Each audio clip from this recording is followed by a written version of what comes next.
Welcome back, guys. Sorry for the delay in the videos. I've been gone for a while. I was out of town for a week for work. I may have mentioned that, I don't remember. But this is a late review by request. Sorry, Freddy. Although Freddy asked me to do this review, which I'm very happy to do. And by the way, I've said this before, I'm always happy to do a review of any kit in my stash. Can't guarantee you that it will happen, but I will certainly make an attempt to do it. What I'm going to review today is another aircraft subject, however new, and that would be the new 1/32 scale Revell Bf109 G-10 Erla,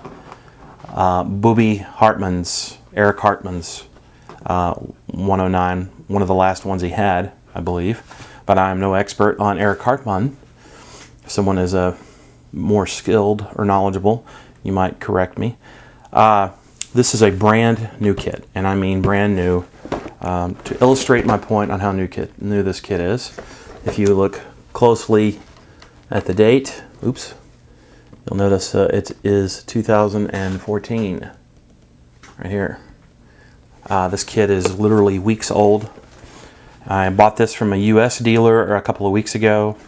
I think I was probably one of the first to have it. I'm just now getting around the opportunity to take a good look at it and do a review.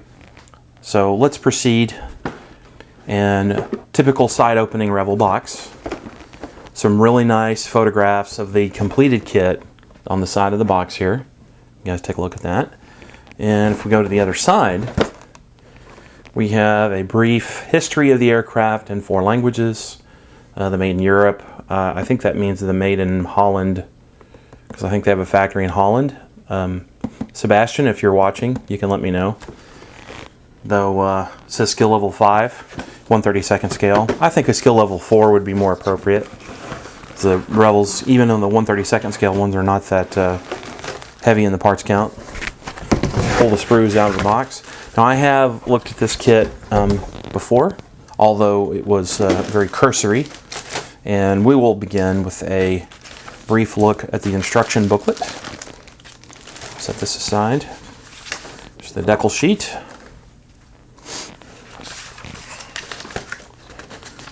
So, typical black and white Revell instructions with no color at all. This is newspaper, print quality paper. I don't know why they couldn't pick a little better. I understand 32 pound is expensive, but certainly they could have done a little bit better. There's a nice history of the aircraft beginning here in German and then in English with technical data below. And a nice little photograph of a completed model here.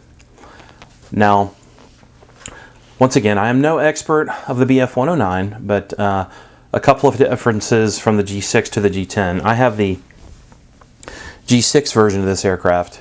The G10 had the gun blisters removed from the upper part of the engine cowling.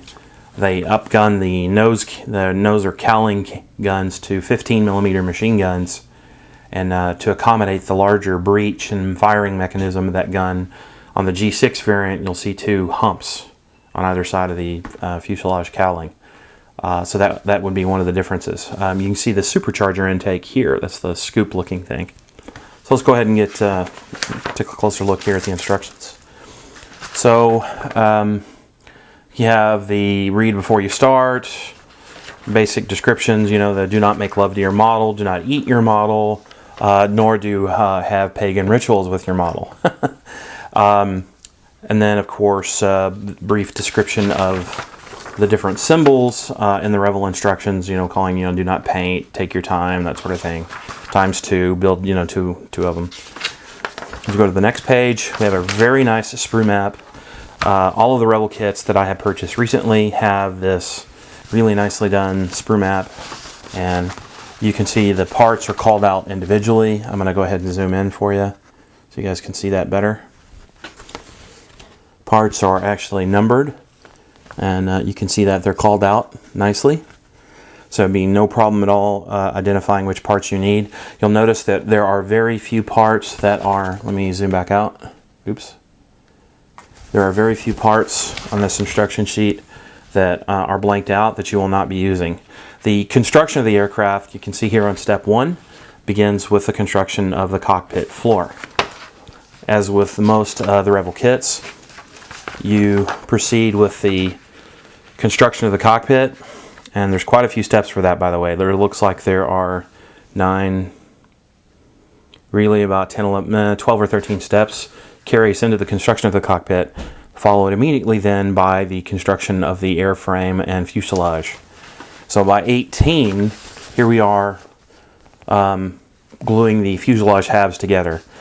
Some really nice looking wing reinforcement tabs. Now, one of the improvements of this kit over the G6, and I had read this on the Hyperscale website, for those of you who are familiar with that website, is that the G6 variant, the front part of this nose is a separate piece. The engine cowling or engine, part of the fuselage, I'm sorry I lack the vocabulary, a correct aircraft vocabulary, is missing because it's done as a separate piece in the G6. Now they did this because the G6 kit, which is also a new kit, it's a 2013 tooling, can be done as either an early or a late variant, but you can imagine the additional, major seam line and potential fit issues you could have because of the separate half. This kit, however, it's all one piece, so there's one less place you need to worry about fit.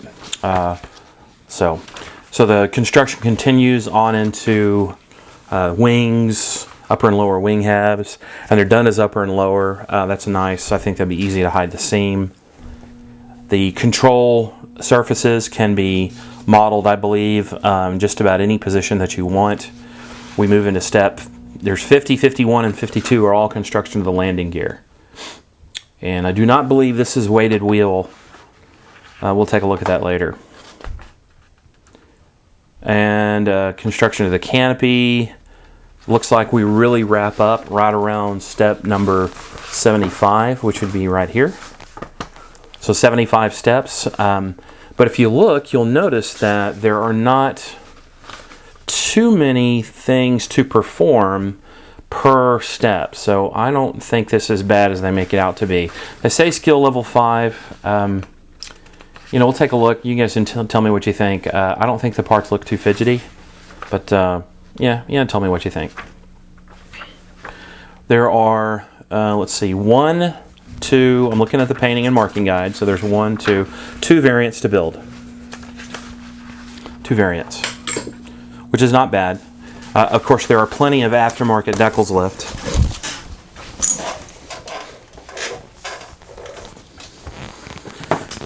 Excuse me, I dropped that. Plenty of aftermarket decals on the plenty of aftermarket decals for G6s and G10s on the market to build almost any vehicle that you want.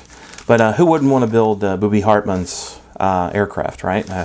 It was certainly an illustrious career, the highest scoring fighter ace in aviation history and military aviation. And these decals are superb.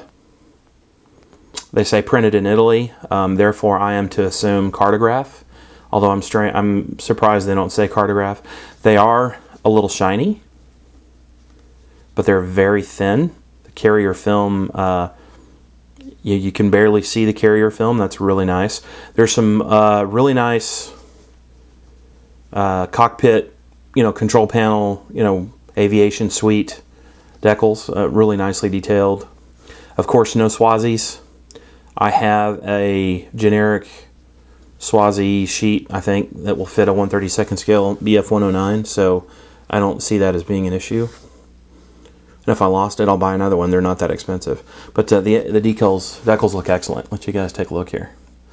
So I'm doing this review kind of backwards. Ordinarily, we would look at the sprues, then move to the instructions, so I'm doing this a little differently. Hope that's okay. So there's the instructions and the decals. Let's move on to the sprues. First sprue I have here consists of the clear parts. And there appears to be, I'm going to assume that this contains parts for the G6 variant as well. There are 2 canopies here, and these are beautifully clear. I don't know if you can see these very well or not in the camera. There's also a clear line for the fuel line, which should be painted yellow if I'm not mistaken. This will be visible inside the cockpit. They're thin, they're appropriately thin, and they're already shiny. I'd hate to scratch these up. In fact, I'm going to go ahead and put them back into the bag. Some of the best looking clear parts I have seen to date from any of the aircraft kits that I have reviewed. So, this would be the largest bag of sprues, and it consists of,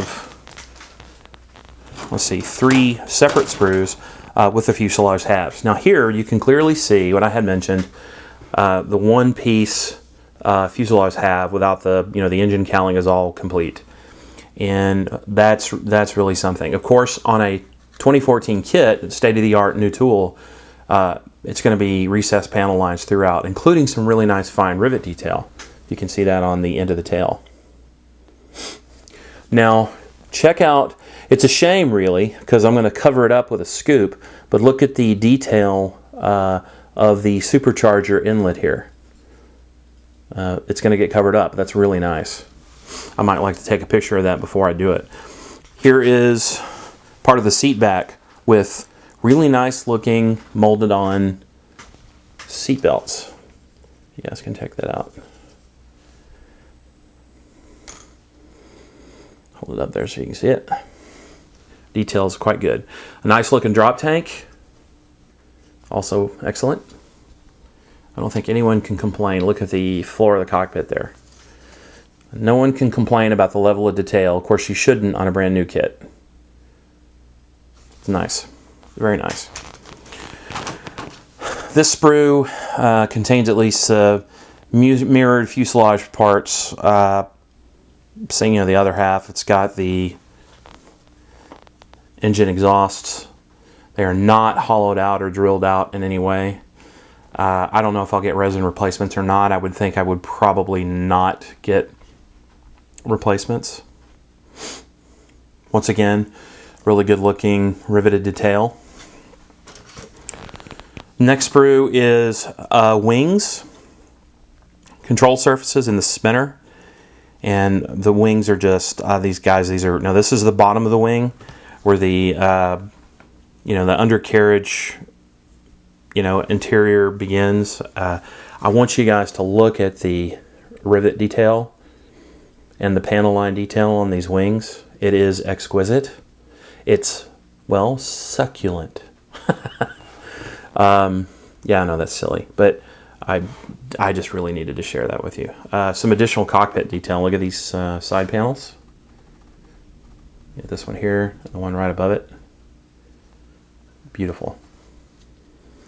There's the other wing. That's the bottom of the wing. So I haven't seen any flash to speak of on these parts as of yet. Now these next sprues are, I'm not going to take them out. They're the wheels and part of the vertical stabilizer, control surfaces and prop blades. And there's 2 identical sprues here, but just kind of let you look at them. I'm not going to open them up. These are the less exciting, less sexy parts. There's the tail wheel. I don't really see the need to pull these out. There's a little tiny bit of flash right there on that round. Not sure what that is. It's not a wheel. Might be a wheel hub. That is one thing that's nice I'm noticing here is the wheel, the tire is separate from the actual wheel, so it'll make it easy to paint the wheels without having to mask that. Now the next sprue consists, this next bag rather, consists of 3 different sprues, all of course in the same light gray styrene color.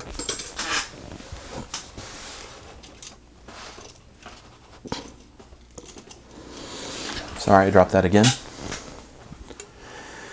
Now,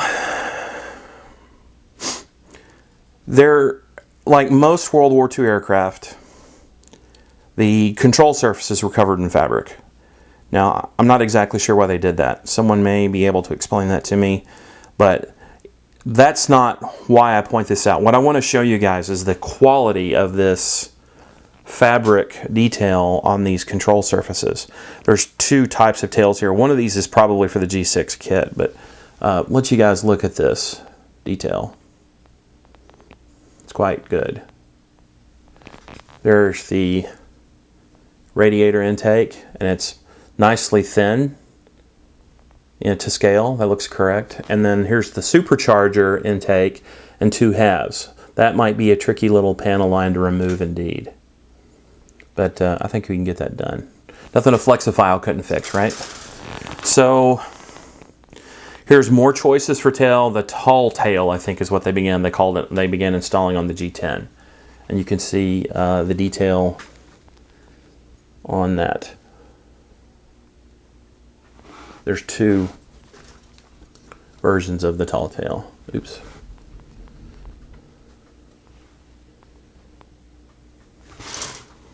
Landing gear struts on the sprue as well. The last sprue consists of some more wing parts, another fuselage intake. Now, some of these have to be for the G6. And then the nose or cowling where the gun ports are that are right in front of where the pilot sits. You guys can see this. Great looking detail. See the rivet line down that? You actually feel the individual rivets. They did a fantastic job in the moldings. So that's it. So there you go, guys. Freddy, I apologize, buddy, but a late review, but I got it done nonetheless. It's been 10 days since I've done my last film or video. I apologize to my subscribers for not being a little more prolific with the videos. I've got a few things I want to try to film today. I've just got the one day off, and I've got to work tomorrow. And I got to do my taxes because they're due on April 15th. Yay. Got to have them in the mail. But our taxes are easy to do. It won't take that long.